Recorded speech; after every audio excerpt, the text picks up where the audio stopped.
Muy buenos días a todos los suscriptores de Jorge Subsidio Colombia.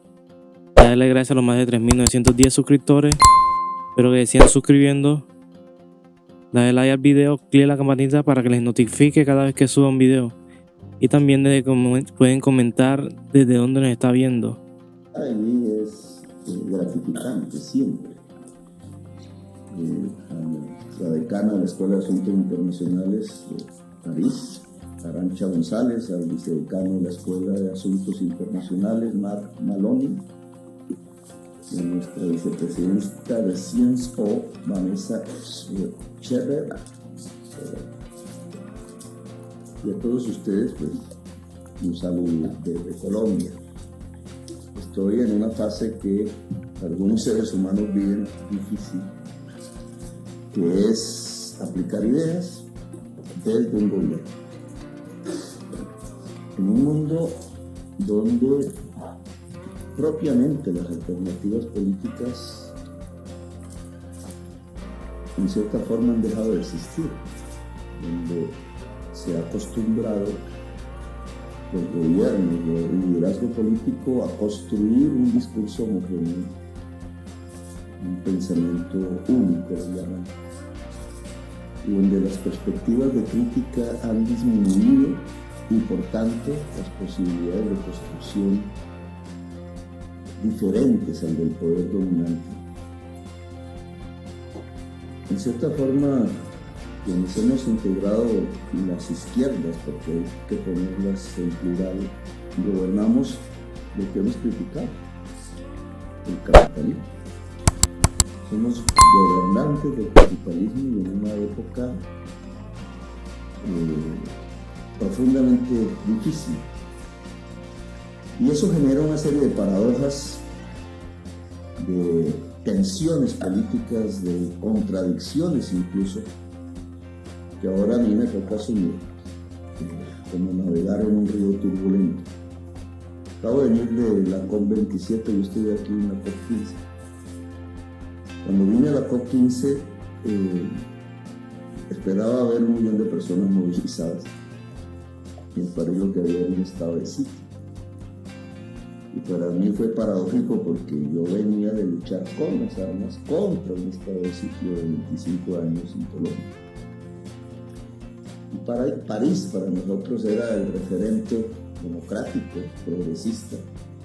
Y entonces llegar supuestamente a la cumbre del clima, donde se iban a tomar decisiones profundas sobre el cambio del sistema, pensamos nosotros, y encontrar era una ciudad bajo estado de sitio, pues fue en cierta forma sintomático de lo que estaba pasando y de lo que está pasando en este momento. En Colombia introduje en la política colombiana, en el debate público desde hace unos 10 años, el tema del cambio climático. Lo hice eje de mi actividad como alcalde de la capital, la ciudad de Bogotá, y lo retomé ahora en esta campaña, en las 2 campañas presidenciales, la que fracasé en el año 18 y ahora. Y he asistido y vengo de ahí a la COP27. Ese número ha variado tanto que se han realizado 22 COPs, reuniones de gobiernos en el entretanto. Y estamos en una situación peor.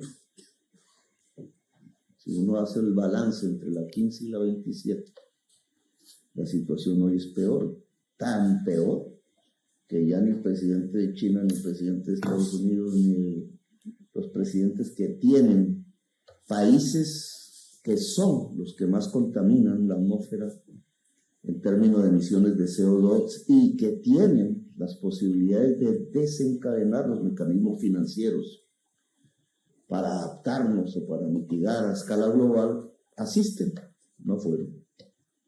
Se ha convertido más en un escenario técnico. Cuando los técnicos reemplazan los políticos y las políticas, eso se llama tecnocracia. Es decir, la COP ha pasado a ser una instancia tecnocrática y no política. Y la tecnocracia termina siendo siempre conservadora. Las medidas que salen de allí son conservadoras. Incluso de una manera casi que aberrante, porque escuchando diversos presidentes y personas en los paneles en los que asistí en estos 2 días, los trabajos continúan, casi que el discurso se ha vuelto automático. Es un discurso automático donde se repite la terminología que se ha desarrollado con la crisis climática sin salidas. Hay una retórica permanente y un escape hacia las salidas concretas. El presidente de la Organización de Naciones Unidas, espero que no haya problemas por hablar en español para quienes no hablen el idioma, el presidente de las Naciones Unidas, el secretario general de las Naciones Unidas dijo a los países, la mayoría en desarrollo allí presentes, que el mecanismo realmente expedito para construir la adaptación a la crisis climática, como adaptación se entiende no la solución de la crisis climática, sino la manera como nos organizamos para resistirla en el tiempo.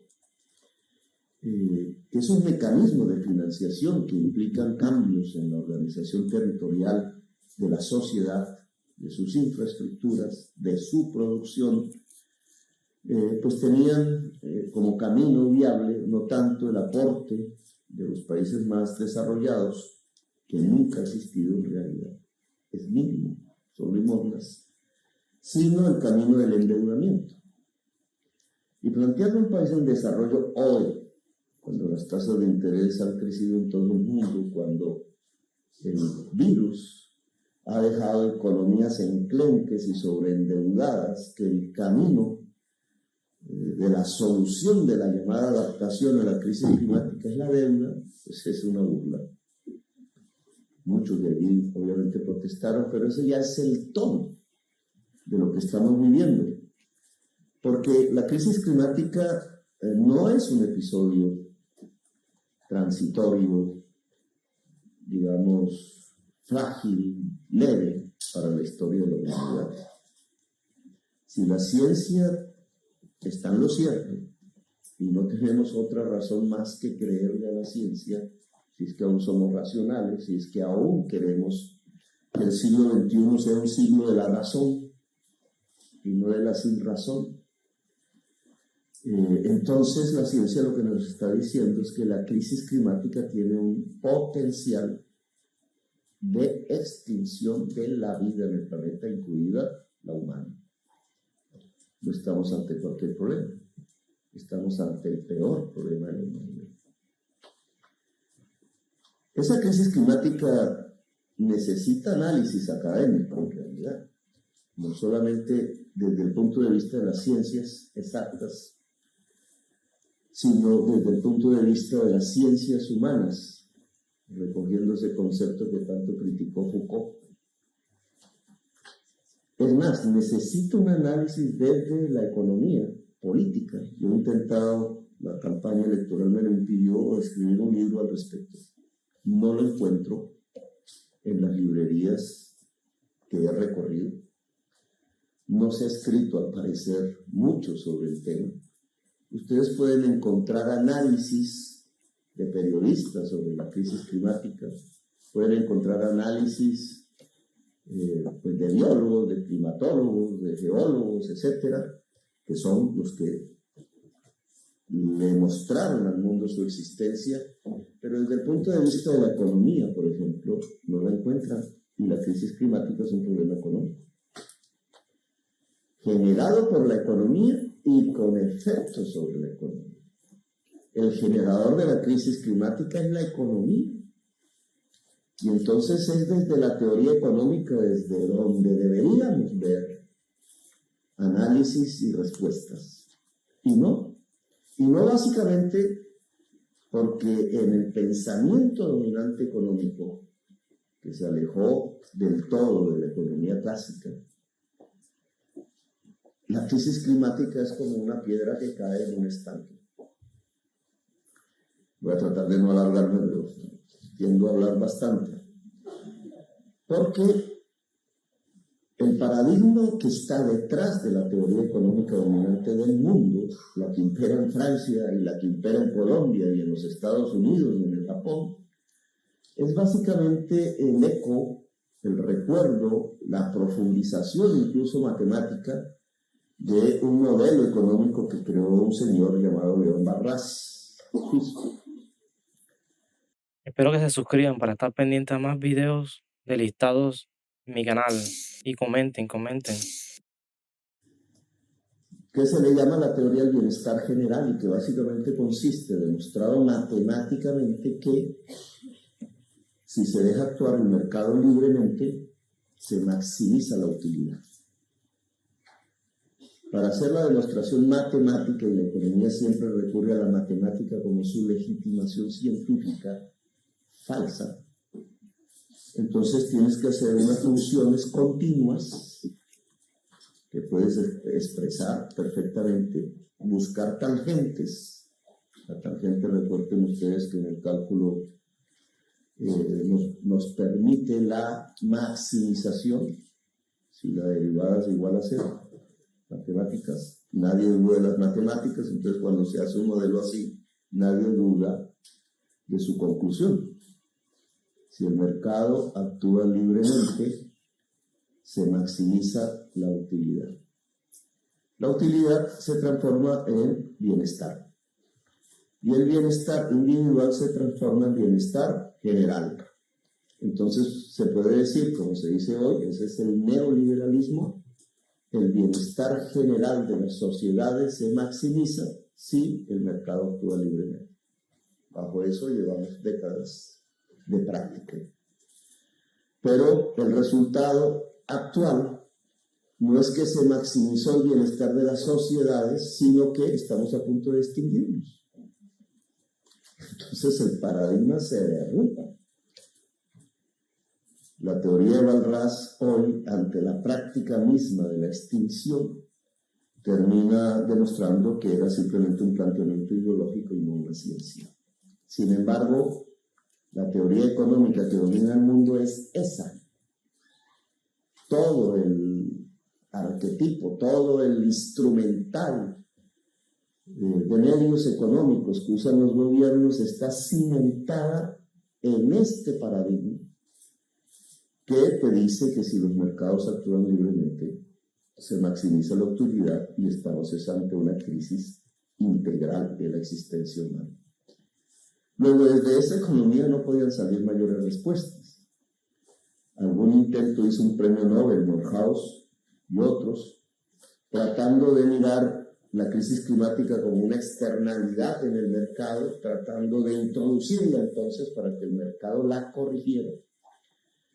Y el resultado que les da teórico es poner una tasa carbón, es decir, elevar los precios en la medida en que el producto sea más contaminante en la atmósfera a través de emisiones CO2, y pensar entonces que bajo ese mecanismo automáticamente el mercado corregiría la asignación de recursos de tal manera que dejaríamos de emitir CO2. Eso escrito en un libro antes del COVID-19 no tiene aplicación práctica ni siquiera en el día de hoy, siendo una teoría neoliberal. Desde la economía política el asunto se vuelve más complejo, porque si uno vuelve a leer la economía política del siglo XIX, pero le pone el prisma de la crisis climática, la lee con los ojos de la crisis climática, que obviamente sus autores fundamentales pues no conocieron ni conocían, aunque sí pudieron, si hubiera existido un diálogo entre economía política y física, que no lo hubo en el siglo XIX porque los físicos ya habían descubierto el mecanismo. Ya sabían que el CO2 calentaba el planeta y ya sabían que se emitía cada vez más CO2. Ese simple diálogo hubiera hecho un descubrimiento muy prematuro en la humanidad, pero muy interesante, no ocurrió. Y en la economía política, si la miramos desde hoy, lo que encontraríamos es que esas leyes que descubrieron aquellos economistas, Ricardo, Smith y Marx, fundamentalmente, aplicadas hoy, miradas hoy, explican la crisis climática. Porque ya ellos habían encontrado un proceso de acumulación de capital permanente y ampliado, así de decir.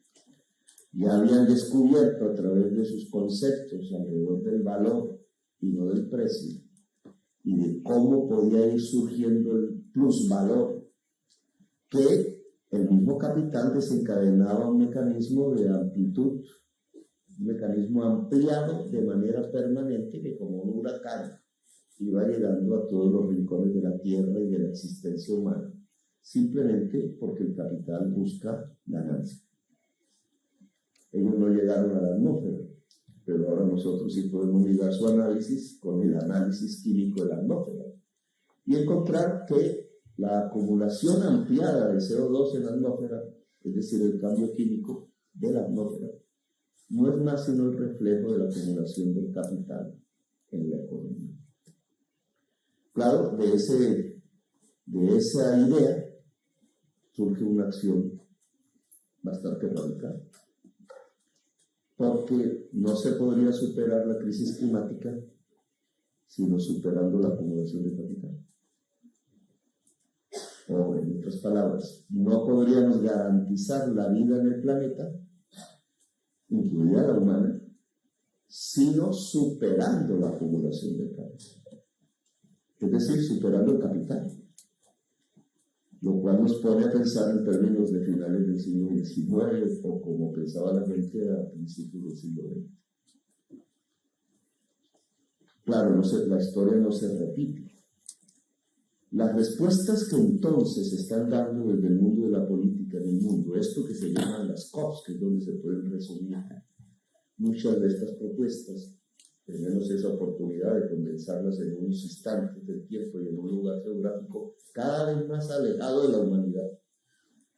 Porque el lugar de donde vengo es un conjunto de balnearios sin pueblo, perdido en el desierto, allá en el Mar Rojo, frente a Arabia Saudita, a donde la humanidad no puede llegar si no es en avión. Y que es una demostración de cómo se están tomando las decisiones, son decisiones sin humanidad.